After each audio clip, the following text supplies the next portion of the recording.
Once again, the Buckeyes hit the road for a Big Ten battle and dominated from start to finish.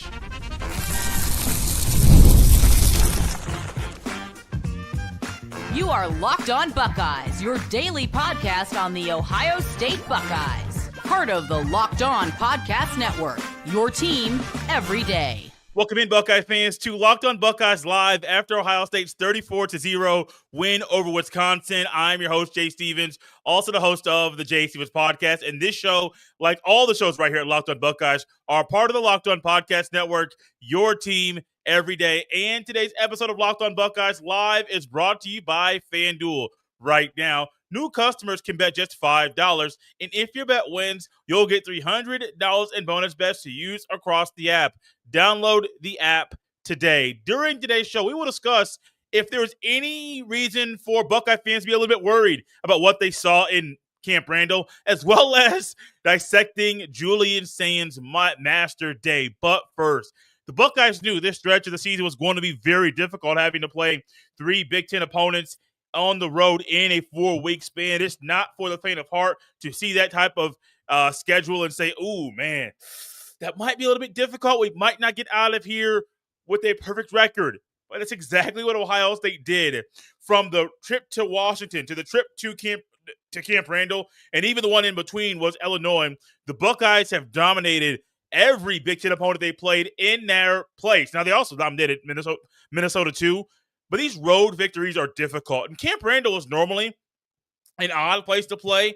I don't think that's why some of the issues Ohio State had today were why they had them. I think there were some more self-inflicted wounds. You know, that's one of my phrases we use on this show quite a bit. And while there were some self-inflicted wounds, Wisconsin couldn't do anything.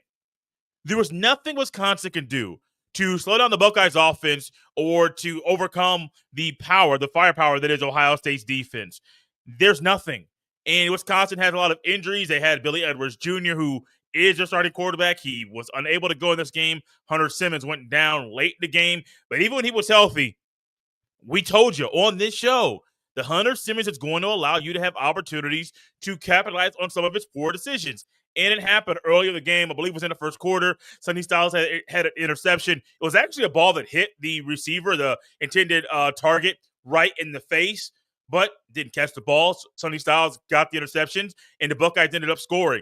Julian Sayin, Cardinal tape, that connection that those two guys had is becoming a lot of fun to watch. And the numbers are just a great picture about what happens when these two guys are locked in. Sayin went 33 for 38, 349, and 3 touchdowns. These numbers don't seem right, honestly. I thought it was a little bit higher than that.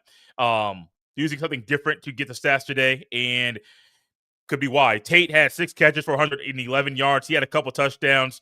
The numbers aren't correct because they don't have Ennis's touchdown added to them. So we'll get the correct stats here in a second as we're trying to move on with this show, because this is what you want to see from Ohio State.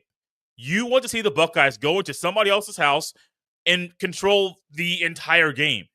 Yes, the score could have been a lot higher. It would have been, even if Fielding made that field goal and it would have been 37-0, I would not have been shocked if Ohio State did Ohio State things and showed improvement in some key areas week after week after week. They could have scored 50 points.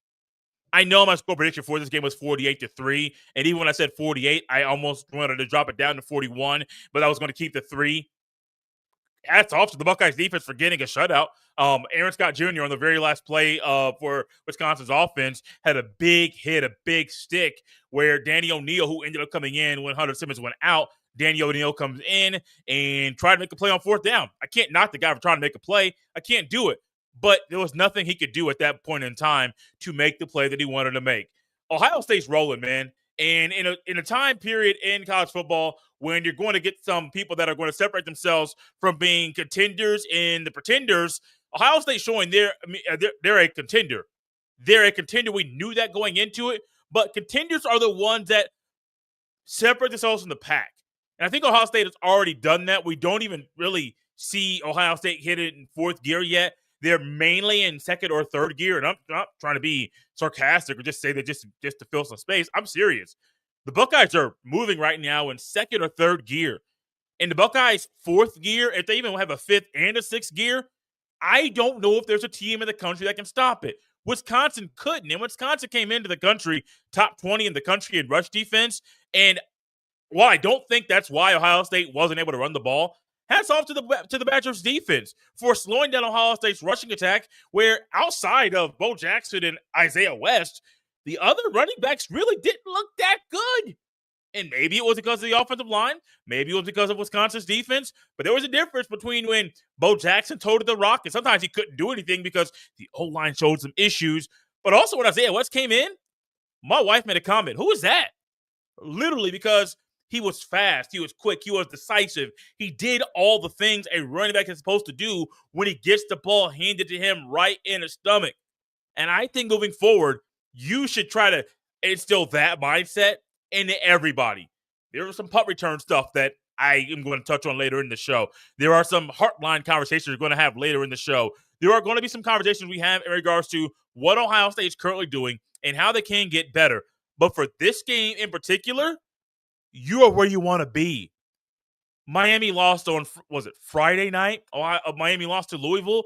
Carson Beck threw 4 interceptions. And as they're on the broadcast and they're going through the preseason Heisman favorites to the current Heisman favorites via CBS Sports' own sports book, the one that they utilize, there's a reason why Sayin and Smith are there. And Ian at the top, they highlighted Carson Beck, kind of put a line next to his name at the top of the list and said, oh, this is a question mark, because they're not sure if he's going to be there after these games this weekend are played. But you know who is going to be there? Julian Sayin. Jeremiah Smith will be there, but this was more of a Carno-Tate kind of game. Smith did have 8 receptions in this game and was making a lot of throws, a lot of catches that made you say, ooh, and ah. And did he really just do that? Did he really just make that play? Was he really a guy that was able to go out there and even if there were some double coverage situations, he made all the right reads, all the right plays, and found the soft spot in the zone and caught the balls that he needed to catch. Carno-Tate was phenomenal. The Buckeyes defense once again showed up and shut down the opposition. It's different, though, with this game because Wisconsin couldn't really do anything. And I don't know if they would be that much better if they had Billy Edwards. I'm not trying to be funny. I just think Wisconsin's defense, when you're working with your 3rd and 4th string running backs and your quarterback gets dinged up and you have others that are getting dinged up as well, it's kind of hard for you to sit here and say, oh, if they were fully healthy, even if they had Billy Edwards, they'd be better. I don't know, man. There's a reason why Wisconsin has now lost 5 games in a row, dating back to the game that they lost against Alabama. They got shut out when they went to Iowa. They got shut out again this weekend. Wisconsin's a struggling team. But a team like Ohio State is supposed to go into somebody else's house and flex your muscle. And that's what they did. 34-0 was the final score. And I think it could have been bigger. I think the margin of victory should have been wider. And the reason why it was 34-0 and the Buckeyes were in control from Jump Street, in large part was because of Julian Sayin, because y'all, that man went to Camp Randall and shined. This episode is brought to you by DoorDash. Guys, it's the weekend. Time to look back and crown this week's MVP on Who Delivered, powered by DoorDash. Just like you can win every Saturday with DoorDash streaks, saving more every time you order. These players delivered when it mattered most. Let's break it down. For Ohio State, Julian Sayin delivered in a big way from the jump, completing his first 10 passes, making big boy throws to a Carno-Tate, to a Brandon Ennis on his final touchdown of the day. Julian Sayin was locked in and ready to take down the Badgers. When the pressure was on, Julian Sayin came through. No hesitation, no delay. And if you've been watching week after week, this performance wasn't a fluke. Julian Sayin is on a streak. And just like Julian Sayin delivered for the Buckeyes, DoorDash delivers your Saturdays with DoorDash streaks. You save every Saturday you order, stack it up all season, and you can save up to $250, including $100 in DoorDash credits. Order this Saturday. Keep the streak alive. Fuel your game day. Only with DoorDash. Terms apply. Promo period through November 18th. This episode of Locked On Buckeyes Live is also brought to you by Supply House. When the opening whistle blows on a new repair, get your crew moving forward with Supply House. Order today and see parts on your doorstep tomorrow. Over 280,000 plumbing, HVAC, and electrical items from the most trusted brands in the business. Their real-time inventory and honest lead times keep you from punting projects, while their industry-leading customer service always has your blind side covered. Need parts for a project? Supply House has next-day delivery. Talk about a game changer. The part finder tools and 3D schematics can save you hours on jobs where every detail matters. Their Trademaster perks, like priority shipping and dedicated support, make the whole process smoother.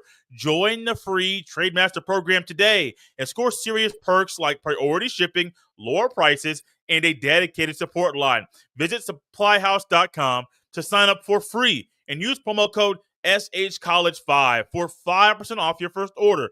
That's supplyhouse.com. Real people, real service. Thank you all for tapping in Locked On Buckeyes live after Ohio State's 34-0 shutout of the Wisconsin Badgers. And this is also Ryan Day's first shutout on the road in the Big Ten slate that he's had since he's been the Buckeyes head coach. That is insane.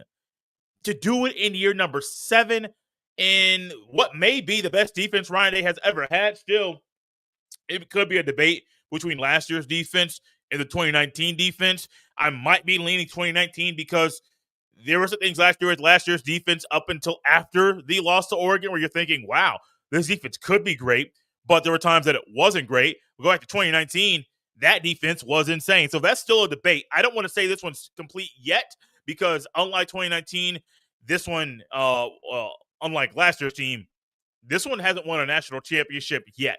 They're in the midst of the season, and they can make that thing happen. You know who else made something happen today? Julian Sayin. That dude just went off. He just went smooth off.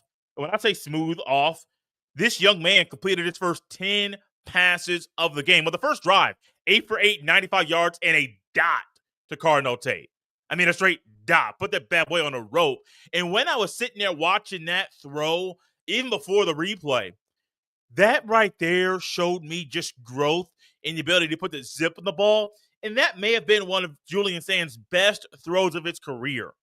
Because you look at the decisiveness, knowing that Tate, when he broke on the post route and he ended up putting his hand up to say he was open, Sayin saw that.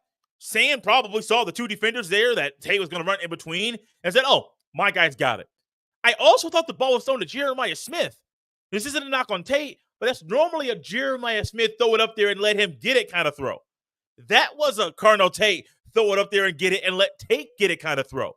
And that just shows not only the growth of Julian Sayin, but also the growth in Cardinal Tate. And how these two guys, my goodness, have such an elite connection. And I know Ricardo Holman was on Jeremiah Smith most of the time, who also, like a lot of Badgers in this game, got dinged up and I believe left the game in the fourth quarter. You can't complain about what Sayin did. All you can do is ooh and ah and just be amazed at how this man continues to get better and better and better. The final stats are right here. Apologize for earlier where I used something different to get the stats and it did not have the complete game stats right in front of us. Sayin was 36 for 42, 394 yards, 4 passing touchdowns, a passer rating of 195.9. Now, there's no cap on passer rating in college football, but that is higher than a season average. Let's put that into perspective. For the game, 6 balls were caught by Cardinal Tate for 111 yards and 2 touchdowns. Jeremiah Smith caught 9 balls for 97 yards. Bo Jackson caught 5 for 57.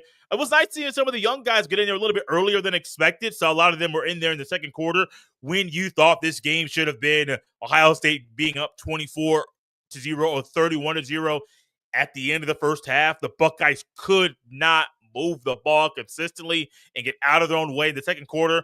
The Buckeyes put up a goose egg, did not score in the second quarter, which as I'm looking at that and saying it out loud, it is very odd to realize that actually happened because it shouldn't have happened at all. Quincy Porter had 2 catches. Donaldson had 3. Max Clare had 5. A lot of them were just short dinks and dunks and him being the security blanket. Mylan Graham had a catch. Peoples had a catch. Merrick had a catch. And I believe that is it. If I didn't say Mylan Graham, I'm saying it now to replace it if it was left out. What can you say about Sayin? I mean, I was taking notes during the game, so there are a lot of throws that come to mind. The one that was the first touchdown pass to Cardinal Tate, that one is going to always be in my head because of not just how decisive, but the zip and the velocity and just showing that he's not just lofting it up in an accurate form. He's throwing it right there on the rope. You know, the old footballs we used to use as kids, was it Vortex? I literally forget the name of it. Forgive me. Those of you right now watching live, go in the comments. Let me know what that ball was called because you know that ball when you throw it whistles right there to you. And that's what it seemed like was happening when that ball came out of Julian Sayin's hands. Early in the game, I believe it was on the first drive, Julian Sayin made a throw from the right hash to the left sideline to Tate. That was one of those, hey, I'm going to throw it to where only you can get it. It's going to hit your balls. It's going to hit your hands. Pause. It's going to hit your hands, and you're going to be able to catch it with both hands, triangle, keep both feet down, and go to the sidelines. That was something that stuck out and kind of kept that drive moving where Tate can make those catches all the time, but Sayin making those throws routinely. Now he's making the routine plays routinely, but that's becoming a routine play for Sayin where opposite hash to the one sideline, he's making it happen all the time. Sayin threw another TD pass to Tate on 3rd and 4, and he's making a lot of big-time throws on 3rd and 4 long, where you may think the pressure may get to him, where he is a defender coming from his backside, and he's having to roll right, and even sometimes moving up, but then moving to the side to keep to stay behind the line of scrimmage to still have a chance to throw the ball down the field. Sayin is doing this stuff over and over and over again. And Sayin's development and growth, you can look at his stature, about 6 foot, look at his size, about 205 maybe, I'm not sure. But none of those attributes are a problem for him when he's on the field. Speaking of shining, y'all, this Buckeyes defense did it again. I know I was not planning on doing this in Sayin's part of the show. But once again, when I say shut a team down, they shut down the Wisconsin offense. Wisconsin ran 46 plays, totaled 144 yards. They averaged 3.1 yards per play. They only had 49 passing yards. They had 95 rushing yards. The Buckeyes, with as poor as the Buckeyes rushing attack was, the Buckeyes did win the rushing battle today, rushing for 97 yards, a couple more than the Badgers. Wisconsin averaged 3.1 yards a pop on 31 rushing attempts. I don't know what else to say, but we're going to find ways to describe how this defense continues to do what they are doing on a regular basis. You speak of Sayin doing the routine things routinely. This defense is routinely shutting down anything the opposition does. Go back to the games before the first off week. Texas and Arch Manning. That's a team that has a lot of offensive firepower. Now, Arch Manning was a new full-time starting quarterback, and you didn't really know what may happen with him when he got on the field. He couldn't get anything going. Grambling, it's expected for you to shut them down. That's what happened. Ohio, Parker Navarro, really good quarterback. A little shifty, true dual threat. Couldn't do anything. Then you go on the road to Washington and Seattle with Damon Williams, who is referred to and say he's a similar player as a Kyler Murray. He couldn't get anything going either. Minnesota, solid team. Had some injuries, but they're still a solid team. Nothing happened at all. Luke Altmaier is the best quarterback Ohio State's played this year. He wasn't comfortable. Total domination by the Buckeyes defense. Then you dominate on the road in Camp Randall. It was only weird because Ohio State got in their own way, and some games at Camp Randall are a little awkward or a little sometimes uneasy. And there are moments in this game that I would describe as uneasy and that might bring a little cause for concern. This episode of Locked on Buckeyes Live is brought to you by Rougiette Go Long. Guys, you've probably heard of Viagra or Cialis. Maybe you've even tried them. But if you're looking for something beyond the usual pill, it's time to meet Rougiette Go Long. That's exactly where Rougiette Go Long comes in. This isn't just another ED pill. It's a total game changer for confidence. Go Long combines 2 doctor-trusted medications in one dual-action formula so you can get hard and go the distance. The effects can last up to 36 hours. That's confidence all day, all night, and even into the next day. The process is simple. connect with a board-certified doctor 100% online, and if prescribed, your treatment ships discreetly right to your door. Ready to level up your confidence in the bedroom? Head to rugiet.com and use promo code LOCKEDONCollege for 15% off your first order. That's rugiet.com. Promo code LOCKEDONCollege. Make sure to use our code so they know we sent you. This episode is also brought to you by our friends over at FanDuel.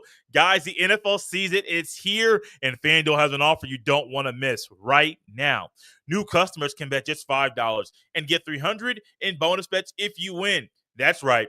Pick a bet, put down $5, and if it hits, you'll unlock $300 in bonus bets to use across the app. I love how FanDuel gives me so many ways to play. I built parlays, try player props, and even follow the live lines during games. It makes watching football even more exciting when you've got a little something riding on the action. Whether you're a casual fan or love diving into the stats, FanDuel makes a game day experience so much better. So what are you waiting for? Visit FanDuel.com today to download the app or get started. Thank y'all for tapping Locked On Buckeyes and making this show your first listen of the day after Ohio State's 34-0 win over the Wisconsin Badgers. And in a game when Ohio State has played this year, in all 7 of them, you could find areas where you want to make sure Ryan Day works on these specific things before the Buckeyes get back on the field. Now, lucky for the Buckeyes are off next week, and then they come back after the off week to face Penn State. That'll be a home game, I believe, based off some preseason promotional posts that were made by Ohio State. I believe that game's a blackout for the fans in the stands. That does not mean it's a blackout for the team where they're wearing the all-black jerseys. They may be saving that for a night game in November. But if there's ever a time to wear your black jerseys against Penn State, it's now. Now, I get black jerseys may be reserved for one specific. I get it. But trust me, if you wear a black top, white bottom, that'd be perfect for this game because that program is not doing well. And Ohio State's doing well as a program. They are undefeated. They're still going to be the number 1 team in the country. It was total domination. There was no thought at all that Wisconsin was going to be able to get anything going. However, y'all know how my mind works. And many of the everydayers realize that I could have come out in the early part of the show and said, this is an issue. We got to fix it. But no, I wanted to change things up. I want to be a little bit different every now and then. I want to make sure that we stayed positive, y'all. It is the weekend. We're supposed to be happy. The Buckeyes just won. Were we supposed to be nitpicky? Absolutely. It's what we do here on this show. And there are some things that are a little concerning to me, and they're all about the offense. An offense with Carnell Tate, Julian Sayin, Jeremiah Smith, Bo Jackson, Max Clare, with Ryan Day as a head coach. The offense, once again, has more issues. And let me tell you, the first one on my mind is about the offensive line, not the run game. That's on my list, though. That's definitely on my list. But the offensive line, because too many times during this game, 3rd down, false start. 3rd down, false start. You can't do that. It's not just you can't do that in this situation. You can't just be jumping off sides. And one of them was Phillip Daniels. I can see it in my head. He was trying to quickly get from where he was on a zone blocking play to get over a couple of steps in a little bit quicker manner. But, homeboy, you can't be jumping off sides. This is elementary stuff. You wait. You know what the offense is doing. It's not like you're the defense where you need to get a jump. No, you know what's happening. You know the play. You know the scheme. You're there every day in practice. You're there in every film session. You're probably doing film in your own free time. You know what's happening. And I know Wisconsin's defensive line. Hats off to the Badgers defense, because that's not the issue for Wisconsin. It is not. No. The issue is the offense that can't sustain drives, that can't move the ball, that literally had 49 passing yards today, a total of 144 total yards of offense. That was an offensive issue, not the Badgers defense. And that goes into why Phillip Daniels need to try to get over just a little bit. Tegra Shabola, So when it comes to an interior offensive lineman, one thing you know is that if you know somebody's name, it's probably not for a good reason. Integra's a guy over and over and over getting called for a flag, or in this game, there was a time where the Badgers did a twist between the tackles, and Tegra went inside with the man that was on him originally, but did not move back over. Like he passed his man over, but didn't realize his man was on with Carson Hensman to his left. The man that was to the left of him, looping around, looped all the way around Tegra, went in and right in Julian Sayin's face. I know Tegra's the weakest link. I don't know if Josh Padilla has done enough in practice to jump Tegra Shabola, but if there's a time to make a change, it's now. You have an off week. And as we know about Ryan Day, at least during this time last year, Ryan Day during the off week spent a lot of time working on changes with the Buckeyes defense, which were masterful for the team. And I think for the offensive line, Ryan Day and Tyler Bowen have to have some real big boy conversations about who the right guys are on the offensive line. I think Tegra can be really – I think Tegra can get better. I won't say really, really good. I believe Tegra will get better. I just don't know how to handle I know how to handle. I just don't want to handle him having the issues he's having week after week after week. The Buckeyes' run game has to get better. And I understand you go into a game where Wisconsin's rush defense is top 20 in the country. They're averaging, I believe they were giving up only 95. So I believe the Buckeyes' rushing offense matched what Wisconsin is giving up per game. So you're right on par. But you got to get better. There is absolutely no reason why your starting running back in Bo Jackson has 10 carries for 26 yards, 2.6 yards a pop. Donaldson, 2 carries for 12 yards. Peoples didn't even get a touch in this game. I think he had a reception, one catch for 6 yards. He did not run the ball. The third back to touch the ball was Isaiah West, 9 for 54 and 6.0 yards a pop. I think if Isaiah West has jumped James Peoples, I'm here for it. I'm here for it. I know it's a very small sample size, but I think his quickness, his decisiveness, his size, and knowing he's only going to be the third back, he's not going to be the second. I'm cool with that because clearly the top 2 backs right now are Donaldson and Jackson.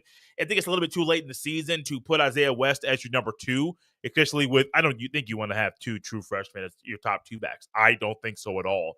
But that has to change. And Jeff Hunt came on the show and he even said some things in our group chat in regards to Heartline and some of the play calling and how Day and Heartline have to really come together, and Day needs to nip some things in the bud. I won't let everything off the back. We'll try to get Jeff on the show this week to discuss the very topic because I'm not sold that Heartline has a great feel on how to call games. I'm not.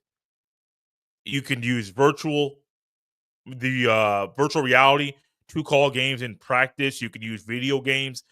None of that is real life. None of it is. And part of me wonders if Heartline is still trying to find the right rhythm for him to handle different environments and to handle how to call the right plays and the flow of it. You have Jeremiah Smith and Carnell Tate. You also got Bo Jackson back there. And this is what you do today. This is how you actually run the ball. These are the calls you make. Too many times I find Ohio State. This isn't all the time, but sometimes Ohio State's in a heavy set, a heavy formation, and they're allowing the linebackers to get a tip early in the game in regards to early in the pre-snap process to know, oh, this is a run game. And how do you know? By the formation. And there are also times, you can talk to my wife, I say it all the time, I can look at the formation and say, oh, run left. Oh, run right. Oh, run to the middle. And I can do that over and over and over. And there was one play in particular. It was a handoff to Bo Jackson. I looked out there. I saw where the outside receiver was lined up, and I saw where the linebacker on the Buckeyes offense's left side, where he was lined up, and I saw a big old gap. And I know how Hensman, Montgomery, and Servo are on that left side, being the strong side in run blocking. And I thought, oh, run left. You could get 3 to 4 to 6 yards running left. They went straight. And that right side, that was an issue today with Daniels and Shabola. That kind of collapsed. There was some penetration there, and Jackson couldn't go anywhere. So there's always some room to get some ways to get better and some things that the Buckeyes need to work on during the off week. Luckily, they're off next week because they got to fix the run game. It was nice seeing Julian Sayin get involved a little bit. I think it was on a scramble. And then another one was a designed run. I like that. I think it's going to be a wrinkle that Ohio State needs to utilize more often because that little wrinkle is going to help the opposing linebacker stay honest and allow them to not have an easy path to the Buckeyes running backs because right now, the Buckeyes running game, it's not even up to an average team standards. We know it's not up to Ohio State standards, but it's not up to a lot of team standards that are in the top 25 of the country. The Buckeyes are too talented to run the ball the way that they are. Thank you all for tapping in Locked on Buckeyes live after Ohio State's 34-0 win over Wisconsin. For your second listen today, make sure you check out Locked on Big Ten because Craig Sheeman breaks down the most exciting conference in college sports from the rivalries to the championship and every game in between. Find Locked on Big Ten on YouTube, the same place you can find Locked on Buckeyes or wherever you listen to your fine podcasts.